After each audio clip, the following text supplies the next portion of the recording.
Hello, everyone, and welcome back for Chapter 3 of the reading of the Ranger's Diaries. First of all, thank you again for all the listens, and I hope you enjoy. As soon as my roaring was over, I inhaled deeply and looked around just to make sure no one was looking or coming for me after hearing me. Yeah, roaring was not the smartest or cringy free choice, but it felt right at the time as I survived a harrowing experience. I coughed a little and I took a moment to steady myself, breathe deeply, and take stock of what worked and what was different. When I woke up in this place, the first thing that I was told was that I was dead. I did not feel dead though. I picked myself up and I decided to go around the house to confirm it was mine. I gathered it was my fridge, but there was no guarantee that the entire place was our home. It took me just a few steps inside to see that most of our furniture was still intact, confirming my suspicions that Dad had indeed enchanted the furniture. Sneaky Dad. It must have costed a pretty penny getting all the crystal dust for the enchantments. It worked in my favor when I found a mirror in the hallway on the second floor against the wall opposite the stairs. Dad got scared by it several times while telling us fairy tales, and Mom used it all the times before rushing out of the house to get to work. Now they laid downstairs, just a pile of desecrated and desiccated bones. I took another centering deep breath, in for 3 seconds, exhaling for 6, and repeated. I felt that if I started crying again, I could just go forever. I shook my head with a shiver that ran down my spine, also due to the still debilitating hot rush of poison that was spreading down the aforementioned spine and to all corners of my body, making my poison resistance apparently go up in level. I stopped for a moment, looking again down at my shriveled hands. Chances were this was the same all over. But I had no freedom to waste time or worrying how I looked, even though it could be unpleasant. I took the last step that put me in full light as a ray of sunshine came bright through my room from the right with its sepia tones. It was less awful than I suspected. I had lost a lot of hair, but the patches where it had fallen off were being covered again by a thick, soft, fuzzy mop of new hair. Some of the hair that was still there, long and withered, bothered me to look at. I took the cloth scissors Mom kept in the little cabinet on the same landing for those quick fixes to her clothing when she had a loose thread, and I cropped my wool off to the same 2 centimeters length. When I did, I passed my hand on my skull, cleaning myself up. From the same drawer, I spotted a red scarf my brother kept on not wanting to wear when it was winter, and I decided to tie it around my head. I looked angry. Well, it made sense. In spite of my efforts, there was no hiding my anger now. This looked almost normal, just very pale, almost ivory in color, while everything else was still grayish with some of my normal green trying timidly to come back. As I focused on myself, information popped in my head, a flashing dot of light at the left top corner of my sight. I tried to touch it with my left hand, and the same information that I had trouble figuring out, as it still sounded like a confusing hissing whisper, was there for me to read clearly in golden orange on a pleasant dark background. Agenta Anvil, Core None, Job Expert Huntress Level 1, Race Rotter, Regenerated, Sex Female, Status Shambling, Recovering, Enemies Brain Snake, Strategist Asp, a very distant relative of the mythical godly beast of the heavens Ouroboros, and closer relative of the regent hag Snake. Allies Guide of the Maya, Maurice. Unique abilities: Anvil family's tough bloodline. The Anvil blood was blessed by the elements, as the founder of the ancient bloodline was a blacksmith loved by the elements.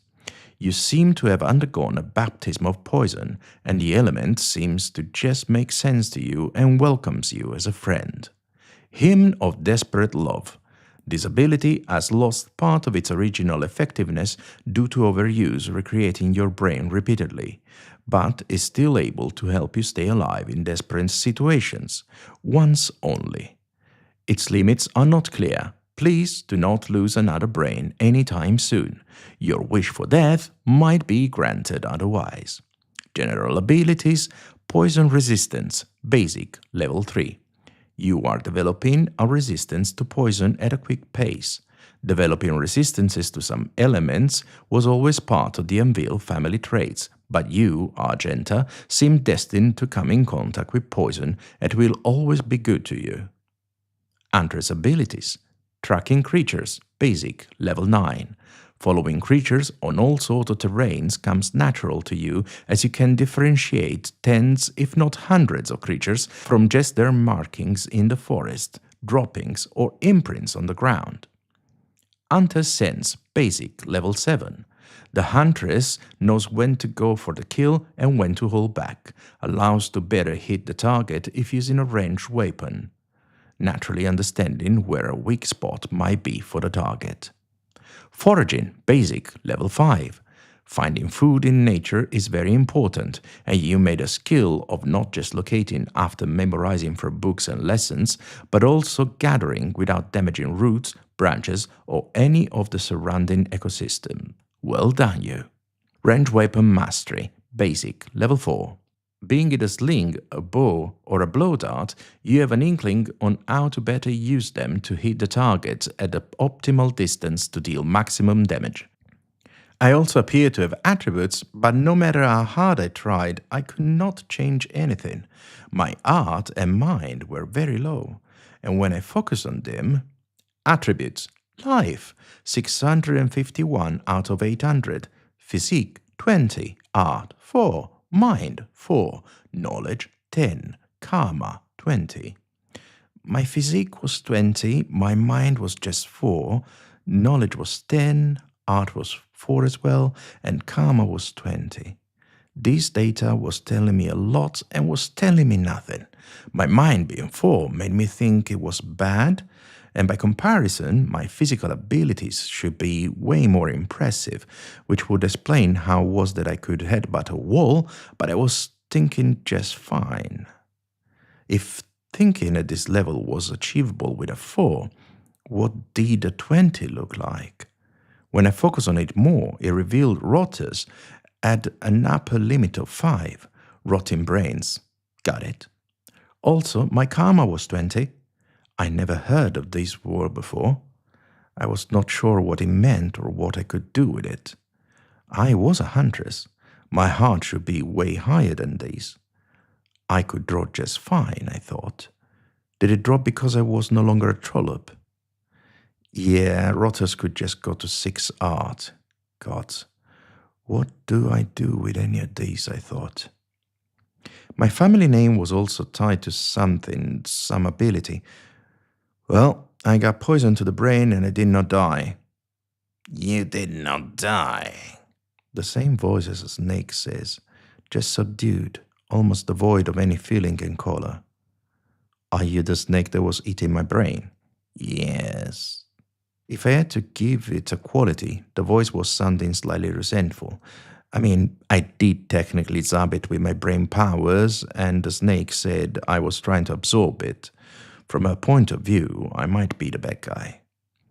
You are not dead yet. How distasteful. There he was. Yeah, resentful indeed. I walked more about the house, expecting for the sun to dazzle me, but the daylight was providing no happiness or heat. It felt like a good-night charm light, a household spell that was used for reading in bed, cold and muted with a gentle reddish-brown tint. I felt parched. My tongue felt weird too, both shriveled and swollen, like blistered. I should not speak.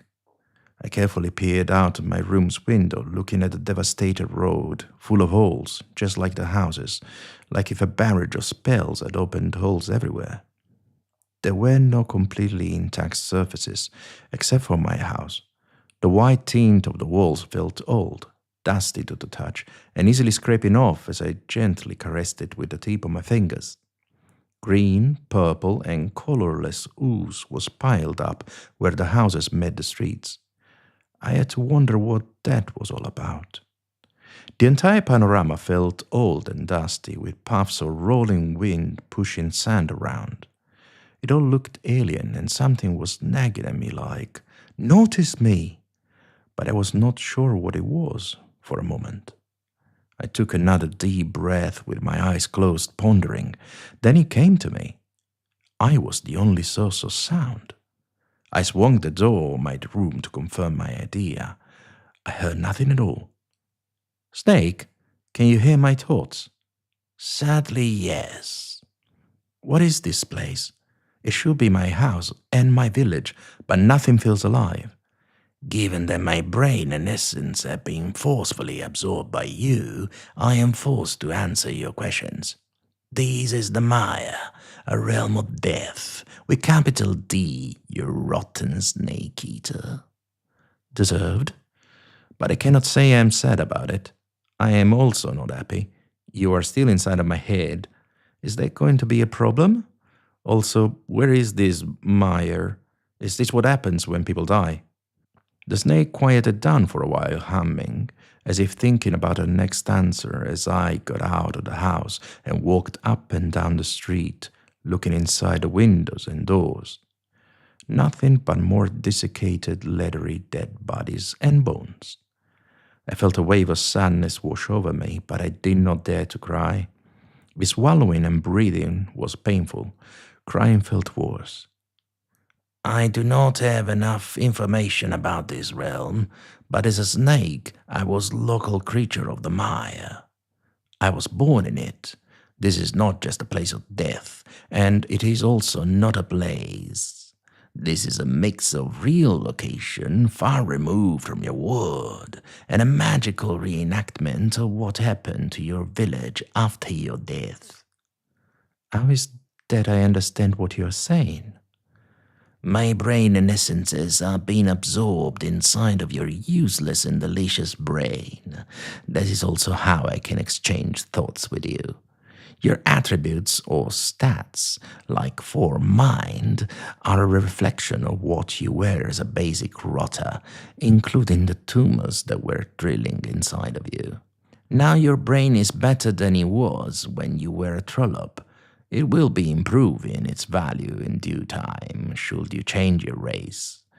Also, by the time you are done absorbing me, no residue will be left in your head, and I cannot believe this is how the mighty me has to end. What a disgrace. She sighed.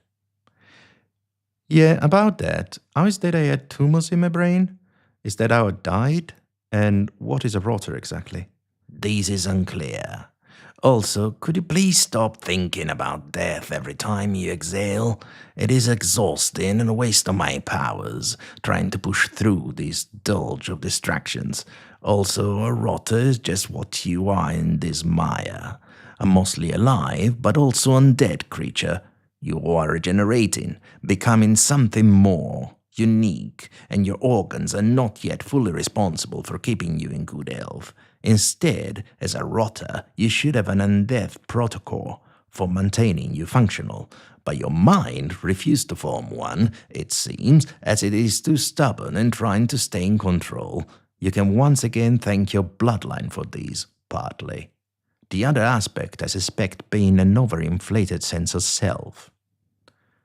I feel like you are trying to burn me, but I am sad and coming back from the dead, so do you understand what that means? Everyone else is dead. Wait, are they all dead? In this scene, in this moment, yes. Believe it or not, I am also sad for you.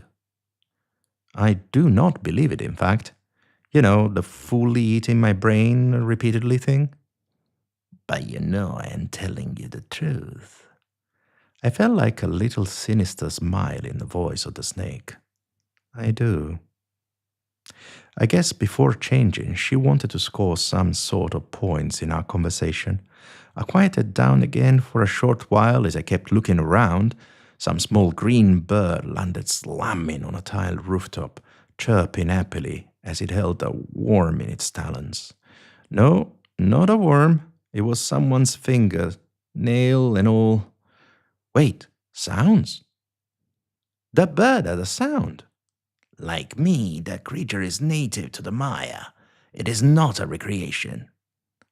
So living and local creatures and things will make noises? Unless trying to be quiet, yes. I sighed again. My shoulders felt heavy, but I tried to stand up taller, squaring my posture with a dull crack of bones. Why are you sad for me? I finally asked, curiosity having the best of me. I did not choose to eat your brains. I am a highly evolved creature. I went to sleep inside a hole in a tree, dreaming of a dinner and thinking of stars. And I woke up inside of your head, thinking that your brain looked delicious, tumors and all. Does that mean you were not a bed snake? Gods forbid, no. I enjoyed killing my prey. I hunted for sport as well. But I would not call me evil either. Do you understand? I do hate you, though. That does not help me. Sorry, miss. I did not realize I had to make you feel better. I see that in your words, some snakes are pets and like cuddles, but I am no pet. You asked a question, and I answered with the truth. Did I not? She was becoming more annoying by the second. I almost felt glad I had zapped her to death with my brain powers. You did say the truth. I have another question. If I am absorbing you, how long do I have before I stop feeling you and your thoughts? Unclear. I am not enjoying this either, but that does scare me. I am a predator. I was not supposed to be consumed. I don't think I will totally disappear unless you destroy me completely. I cannot say I am sad about your death. I do not like snakes, even as pets. If you did not enter my head, then why were you there? Also unclear, but your brain now is working and free of damage. If I had to bet, whomever sent you here wanted me to eat it knowing you could regenerate a healthy one. Your mind increases by one as you continue absorbing the creature's strategist asp. One more thing. How do I go back to my house where everyone is not dead like this? And do you have some extra info on rotters? Let me check. The strategist asp started thinking and humming again, and I felt my head buzzing, like if something was vibrating inside. I can see there was some sort of message in your memories, a request, if you will, to find an ally in this place, a creature called Maurice. Is somehow a bridge between the place you live in and the Maya. He will know the way out. Once you are no longer here, you will no longer be a rotter either, as you should still be alive. Your attributes will also be different. About rotters. A rotter is the lowest realm for humanoid creatures of the Maya, a being that has been exposed to the wasting of time, diseases, and parasites, and has sadly not given up on life but is corrupted and dying, in need of reintegrating the lost parts of themselves with new ones that they should absorb from the environment. Once a rotter absorbs enough essence of something, they will integrate it into their soul's protocols and bodies. Rotters take many years to form thoughts, usually only moving on instinct, until they absorb enough essence into their protocol. You are the exception. New quest. Find your counterpart, Maurice, and leave the Maya within 24 hours or be trapped for a year. Rewards. Slow merging of characteristics and magic gathered while in the Maya with your reality. Ulterior reward. Contract magic manual. Contract magic, she said. Now, that is interesting. I never heard of it. Thank you for listening to this chapter, and I hope you enjoyed it. I'm trying several new things, and I do enormously appreciate your visits and you listening to me. And I'm sending you all hugs. And again, please click on subscribe if you can, and please consider suggesting these to all of your friends. This will help the channel immediately. And I also know that is a lot to ask, but if you could read on the website Royal Road for these upcoming chapters, they are there for you. And it's free again. So thank you again, and I wish you a good day. Goodbye.